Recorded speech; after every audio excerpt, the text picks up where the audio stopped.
우리 사도신경을 고백을 하다 보면은 처음에 하나님에 대한 고백이 나오죠.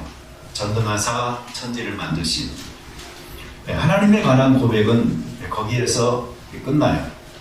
그리고서는 예수님에 관한 고백이 굉장히 길게 이어지죠. 그래서 우리가 지금까지 몇 주에 걸쳐서 계속 해왔던 것이고요. 자, 그 다음에 성령에 대한 고백이 나옵니다. 그런데 좀 실망스럽게 너무 간단하죠. 성령을 믿사오며. 네, 끝이에요.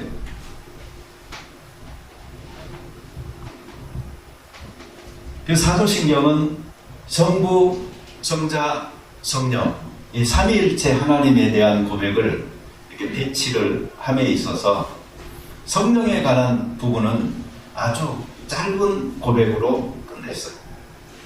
그도 그럴 수밖에 없는 것이 이 사도신경의 기원이 로마 교회에서 세례 줄 때 사용했던 것이다 라고 말씀을 드렸잖아요. 굉장히 오래된 거예요.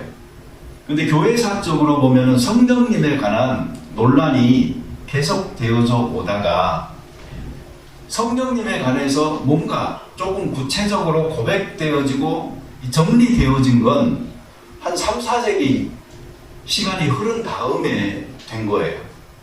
그러니 그 수백 년 동안 성령님이 계시기는 계시는데 그분에 대한 그 관계 설정, 하나님과 예수님과 성령님의 그 존재 방식이 어떻게 정의되어져야 되는지, 그리고 그 역할이 무엇인지에 대하여 계속 혼란 속에 있었다 하는 것을 알 수가 있습니다. 그러니 우리가 여기에서 아주 짧게 고백하는 성령을 믿는다 하는 이 내용 자체는 빈약한 그 당시의 신학적인 이해에 기인하기도 했고, 그리고 오늘날 우리의 고백은 이제 훨씬 더 풍부한 성령님에 대한 이해를 가지고 고백하는 그 내용이다라고 생각을 하시면 되겠습니다.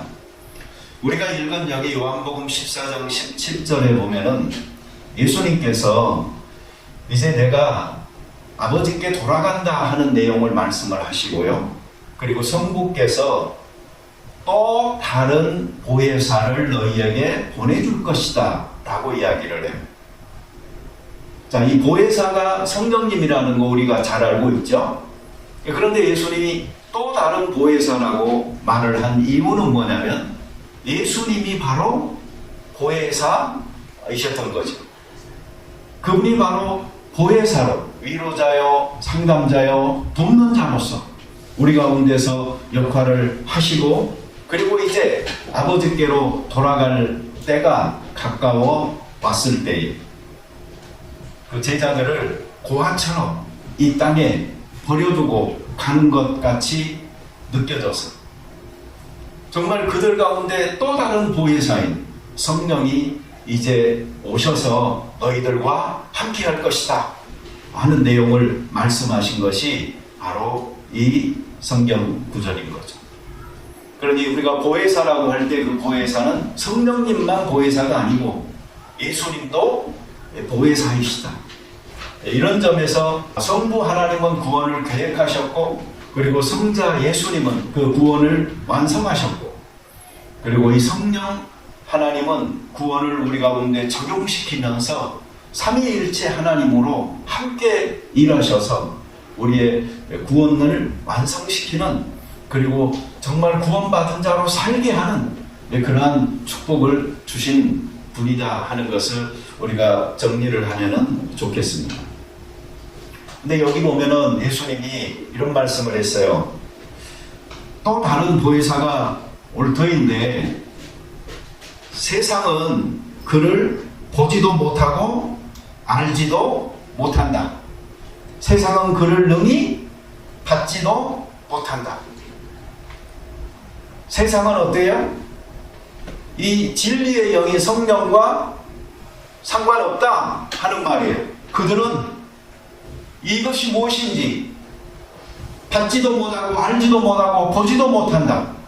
그러나 너희는 그를 아나니 너희와 함께 거하시며 너희 속에 거하십니다 라고 이야기를 했어요. 자, 여기서 우리가 구별을 할 필요가 있습니다. 예수 믿는 사람과 예수 믿지 않는 사람의 차이는 거듭난 영을 가지고 있느냐 없느냐, 그것에 따라 달라지는 것입니다. 그 사람이 얼마나 선하고 착하냐, 얼마나 믿으려고 노력하느냐의 문제가 아니고 거듭나게 하시는 영으로 인하여서 그 사람이 거듭난 영혼이 됐느냐 되지 않았느냐에 따라서 달라지는 것인데, 바로 성령을 알고 보고 받아들여서 자기 안에 거하고 있는 성령을 인식하고 살아가는 사람들이 바로 영적으로 거듭난 사람들이요, 알지도 못하고 보지도 못하고 받지도 못해서 성령과 상관없이 사는 사람들이 바로 불신자들인 것입니다. 이런 점에서 세상과 이 크리스찬들의 공동체인 교회는 엄격한 구별이 있는 것이죠. 오늘날 보면은 세상이 교회를 자꾸 침범을 해서 그런지, 아니면 교회가 세상의 영역을 기웃거려서 자꾸 그쪽으로 발을 내딛어서 그런지 몰라도 그 경계가 희미하여진 채 살아가고 있는 모습이 너무나 자주 눈에 띕니다. 이것은 아마 우리 개개인 한 사람들에게도 마찬가지이고 전체적인 교회의 모습 속에도 그대로 드러나고 있는 부분이다 라고 생각이 되어집니다. 영적으로 거듭난 사람과 거듭나지 않은 사람의 영이 다른 겁니다. 그것을 우리가 분명히 인식하고 살아야지 예수 믿으면 세상 속에서도 잘 사는 것이고 축복받는 것이다 라는 생각으로 세상을 흐려지는 상황이 발생할 수가 있는 것입니다. 어떤 사람은 내가 믿기는 믿는데 성령이 나와 함께하고 있는 것인가 하는 것에 대해서 의심을 하고 자신이 없어 하는 사람들이 또 많아요. 여러분, 그러나 예수님의 이 말씀을 통하여 우리가 분명하게 알 수 있는 것은 뭐냐면, 그는 너희와 함께 거하시며 너희 속에 계시겠음이니라. 아멘입니까? 네. 내 느낌이 중요한 게 아니에요. 뭔가 오늘 내가 기분이 좋고 막 그래, 그러면 성령님이 나와 함께 하는 것 같고, 또 집에서 싸우고 뭐 별로 기분도 나쁘고 그러면 이제 하나님이 나 버린 것 같고 막 이런 자기 감정에 따라서요, 자기 스스로 성령의 나와 함께 이 거주하심을 믿었다 안 믿었다, 자기 기분 따라 그렇게 하지 마세요. 성경은 분명하게 말하는 거예요. 너희는 그를 안다. 그리고 그분이 너희와 함께 있을 것이고 너희 안에 거하실 것이라고. 그러니 그 성령님이 우리 안에 거하고 있으며 우리의 관계들 안에서 지금 역사하고 있음을 믿으시기 바랍니다. 이 코로나 걸리고 좋은 점이 하나 뭔 줄 아세요? 사람들이 좀 떨어져서 앉잖아. 이거 참 좋은 거예요. 왜냐면요, 우리들은 뭔가 공간이 있으면 자꾸 거기를 막 메꾸려고 생각을 하거든요. 그러면서 사람으로 가득 채워지고요. 뭐 발냄새, 땀냄새밖에 안 나요. 그런데 이렇게 좀 거리를 두잖아요. 그러면서 우리는 우리 가운데 운행하고 계시며 각 사람을 터치하고 계시고,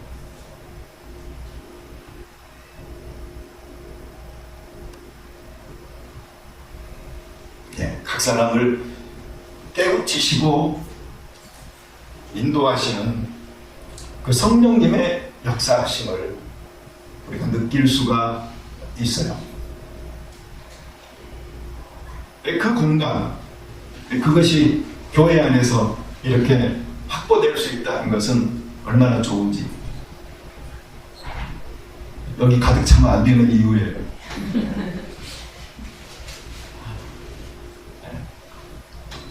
그러나 우리들 모두는 성령님을 모시고 있고, 그래서 우리가 정말 그 fulness of the Holy Spirit으로 faithful하게 살아가잖아요.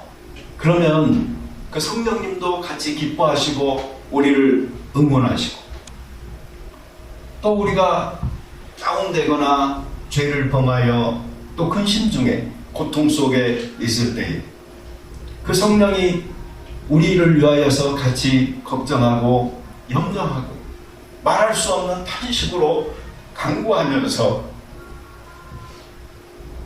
하나님이 우리와 같이 삶을 살아가고 있다는 것을 우리가 끊임없이 느끼고 하나님과 연결되어져 있다는 이 센스를 유지할 수 있다는 것, 그게 바로 성령께서 우리와 함께하고 있기 때문에 가능한 일인 것입니다.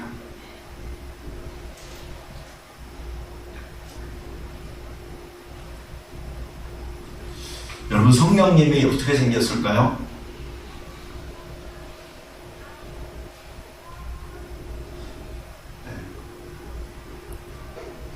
뭔가 전혀 안 떠오르죠. 그게 정상이에요.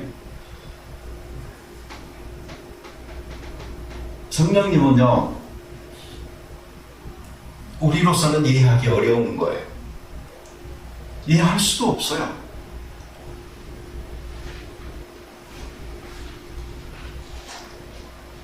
그래서 너무나 재밌는 게요, 성령님이 남성이냐 여성이냐 중성이냐 하는 것들도요, 각 언어마다 다 틀려요. 히브리어에서는 여성 대명사로 봤거든요. 헬라어에서는 중성으로 받아요. 라틴어에서는 남성으로 받아요. 각 언어 그룹에서도요, 이 성령님에 대한 그 대명사를 통일이 안 돼가지고 쓸 정도로요, 너무나 우리 가운데는 인식이 덜 되고 어려워 정리되지 않은 분이 성령님이기도 하신데, 그 성령께서는 현대까지도 계속적으로 일하고 오시는 거죠. 그래서 은사주의 운동이나 또 해방신학이나 또 페미니즘이나 그 모든 가운데서 역사에 가시면서 그 자신이 오늘도 살아계심을 우리 가운데 나타내 보여주고 있다는 것은 정말 불가사의한 가운데 일하고 계시는, 보이지 않지만 존재하고 계시는, 안 계신 것 같은데 계시는 그런 모습으로 우리 가운데 다가오고 있는 거죠. 그분의 속성이 바로 그렇기 때문에 그래요. 요즘은 그냥 우리 성령님이라는 말이 대세로 많이 쓰이잖아요. 그런데 이 한국 초대교회 때에는요, 성령님을 아주 신박하게 부르는 말이 있었어요. 따라서 해보실래요? 숨님. 그렇게 불렀어요, 성령님을. 왜 그럴까요? 그 성령이 바로 숨쉬는 호흡이다. 이게 바로 그 헬라어와 히브리어의 단어를 봤을 때 나타나는 의미거든요. 하나님께서 사람을 창조하시고 그 호흡으로 불어 넣어주시잖아요. 그러니까 생명이 된 것처럼 에스겔 골짜기의 그 많은 뼈들 속에 하나님의 그 성령이 생명이 되어져서 그들 가운데서 군대가 일어나듯이 이 숨과 같은, 생명과 같은 기운이 바로 이 성령으로 표현되어지고 있는 성경인 거예요. 그러니 이 성령을 받은 사람들은요, 우리 안에 그 하나님의 그 숨심, 그 생명의 기운들이 넘치고 있다 하는 것을 늘 기억하십시오. 네. 그래서 그 하나님의 호흡이 우리의 심장이 되어져서 뛸 수 있도록, 그분이 우리 안에서 질식하지 않도록 그분의 뜻에 순종하여서 우리가 그분을 기쁘게 해드리는 삶을 살아가도록 노력하는 이런 것이 우리들 모두에게 필요합니다. 저희가 그 토저라는 사람의 그 책들을 참 좋아해요. 또 한 사람은 머레이라는 사람이 있어요. 근데 그분 책도 제가 참 좋아하는데, 이번에 그 정말 충격적으로 도전받은 그 부분이 있는데, 그분은 이렇게 이야기했어요. 오늘날 많은 크리스찬들이 성령의 충만함을 위하여서 간구하는데 정말로 그럴까 하는 질문을 던져요. 그분은 아니다라고 봐요. 성령의 충만함을 받는다는 것은 무엇을 의미하는가? 그것은 바로 세상과 구별된 삶을 사는 것인데, 거듭나지 않은 영혼들과는 다른 거듭난 영혼의 삶을 사는 것인데, 그러려면 그들 가운데서 직장을 옮겨야 되는 사람도 있을 것이고, 직업을 바꿔야 되는 사람도 있을 것이고, 안정된 자기 삶의 자리를 떠나야 될 사람도 있을 것이고, 지금 즐기고 있는 취미나 자기를 즐겁게 하는 것들을 멈춰야 되는 사람들도 있을 것인데, 정말 자기가 즐겨가는 장소를 눈도 돌리지 않아야 될 사람도 있을 것인데, 우리 가운데는 과연 그러한 준비가 되어져 있는가? 이게 하나님의 뜻이라면 그렇게 순종해야 되는 것이 우리의 삶인데, 전혀 거기에 대한 헌신은 이루어지지 않은 채로 성령의 충만함을 바란다는 것은 과연 진실한 바람으로 받아들여질 수 있는 것인가 하는 것을 그가 묻고 있었어요.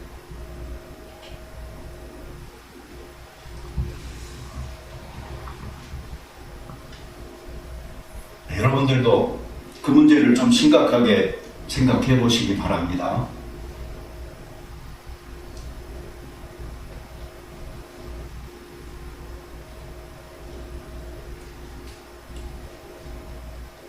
내 삶에 대한 주도권, 내가 쥐고 있는 여러 가지 열쇠들을 과연 우리는 그분께 내드리고, 그분께서 우리를 다스리고자 하고 이끌고자 하는 삶을 살려고 하는 결단과 그 준비가 되어져 있는가 하는 부분입니다. 그렇다면 성령의 충만함은 멀지 않고, 그렇게 결단하고 그가 순종하는 삶을 시작하는 그 순간에 성령의 충만함은 점점 더 그 기운을 더해갈 것이다. 그것을 기억할 수 있어야 되겠습니다. 아까 장로님 기도하시는데, 복음을 삶의 기준으로 삼고 살기로 고백합니다. 정말 좋아요, 여러분. 거기서 한 단계 더 어떻게 해요? 고백으로 끝나지 말고 실천으로 이루어져야 돼요. 근데 우리는 내가 할 수 있는 것은 아무것도 없다라는 이 거짓 가르침에 너무나 속아요. 구원에 관해서는 그 말이 맞아요. 구원에 관하여 우리가 할 수 있는 바는 없어요. 그것은 오로지 하나님께서 깨닫게 해주셔야 깨닫는 것이고, 받아들일 수 있도록 해야 받아들일 수 있는 것이기 때문에. 그러나 구원받은 자녀들은 아버지 하나님을 아버지라고 모신 자녀들이 됐잖아요. 그리고 그 안에 성령님을 모시고 계시잖아요. 그러면 그 상담자가 나를 이끌어 주시는 대로 그분과 대화하면서 우리들 믿음의 여행을 찾아서 가는 겁니다. 근데 그 부분에서조차도 우리는 이대로 나는 아무런 결단 없이 살더라도 하나님께서 어느 날 해주시겠지 하는 마음으로 살아간다면 그것은 현재의 불완전하고 불순종하는 삶을 계속 연장해 나가겠다는 말밖에는 아닌 것입니다. 그러니 여러분, 고백으로 끝나지 마시고 고백과 더불어서 입술로 시인하였듯 우리의 행위로 시인하는 순종하는 삶을 당장 실천할 수 있게 되기를 바랍니다. 그때의 성령이 충만하게 되는 겁니다. 은혜 받은 사람은 그 은혜를 어떻게 받는 줄 아세요? 은혜 받은 대로 사는 삶을 통하여서 그 은혜가 끊임없이 우리 속에서 재생되는 것입니다. 뭐 다 써버리고 이제 내가 또 필요하니까 달라고 하나님 앞에서 배터리 충전하듯이 꽂아 예배드리고 뭐 이러는 거 아니라는 말입니다. 은혜 받은 사람은 은혜 받는 방식이 틀려요. 그것은 은혜 받은 자로서의 삶을 살 때에 끊임없이 더 큰 은혜가 우리 가운데 임하도록 되어져 있는 것입니다.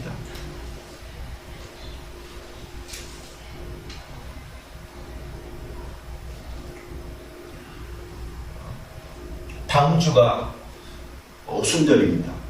성령 강림절이다 라고도 말을 하죠. 이번 주 중에는 제가 하루에 한 번씩 카톡을, 근데 성령에 관한 그러한 그 내용들로 이렇게 날마다 카톡을 제가 보내겠습니다. 그걸 읽어보시고요. 조금이라도 이번에 이 기간 동안에 우리가 성령에 대해서 조금 더 알아가고 그리고 성령께 순종하는 영역들을 더 넓혀가는 그런 기간이 되어졌으면 좋겠어요. 그리고 성공적으로 우리가 이 31일 내 캠페인을 잘 마치고 나잖아요. 그러면은 제가 한국에서 6권을 사가지고 온 책이 있어요. 똑같은 책을 6권을 사왔어요. 여러분, 로렌스 형제라는 말 들어봤죠? 하나님과 그 동행하는 삶에 대한 선구자적인 그러한 가르침들을 많이 준 형제였어요. 근데 그 형제가 남긴 그 편지나 이런 것들이 더 발견된 게 있고 해가지고 그런 것들을 하나로 묶어서 요번에 또 책이 새로 나왔더라고요. 그래서 그걸 사가지고 왔는데 그 30일이 끝난 다음에 이 책을 같이 공부를 하려고 합니다. 그래서 성령을 모시고 그리고 하나님의 임재를 연습하는 귀한 그 공부들을 좀 같이 해나가려고 해요. 요거는 제가 다 원하지는 않을 것 같으니까 주 중에 한번 모임을 따로 만들어서 그 시간에 가능하신 분들은 그렇게 해나가도록 할 것입니다. 6명 이상이 안 넘었으면 좋겠어요. 책이 6권밖에 없어요. 그리고 또 하나, 그 똑같은 버전은 아닌데 거의 그 대부분의 내용이 들어있는 영어로 된 책이 하나 있습니다. 브루스, If you want to, you can in. 그 성령님에 관한 여행은 어찌 보면은 오늘로서 이제 시작되어졌다. 여러분 그렇게 생각하시고 우리가 한 달 동안 이 성령님에 대해서 집중하고 또 다음 주에 성령 강림절을 잘 맞이할 수 있었으면 좋겠습니다. 그러고 보니까 제가 진짜 설교하고 싶은 내용을 하나도 안 했어요. 근데 오늘 설교 제목이 성령과 진리잖아요. 그러니까 저것도 조금 멘션은 돼야 되니까 이렇게 생각해 봅시다. 내가 곧 길이요 진리요 생명이니. 예수님께서 진리라고 하셨잖아요. 그런데 그 예수님께서 성령을 이야기할 때에 진리의 영이라고 하셨어요. 예수님이 진리인데 진리의 영이 바로 성령님이세요. 이 성령님이 하는 가장 큰 일은 뭐냐면 진리 가운데로 인도하는 일이에요. 그래서 예수님에 대해서 많은 깨달음 풍부하게 만들어주시는 분이 바로 성령님이세요. 그리고 진리이신 말씀에 순종할 수 있도록 이끌어 주시는 분이 바로 성령님이세요. 그래서 성령님은 거룩함과 구원으로 우리를 인도하시는 거라고 데살로니가 후서에서도 이야기하고 있는 것이죠. 같이 기도 드리겠습니다.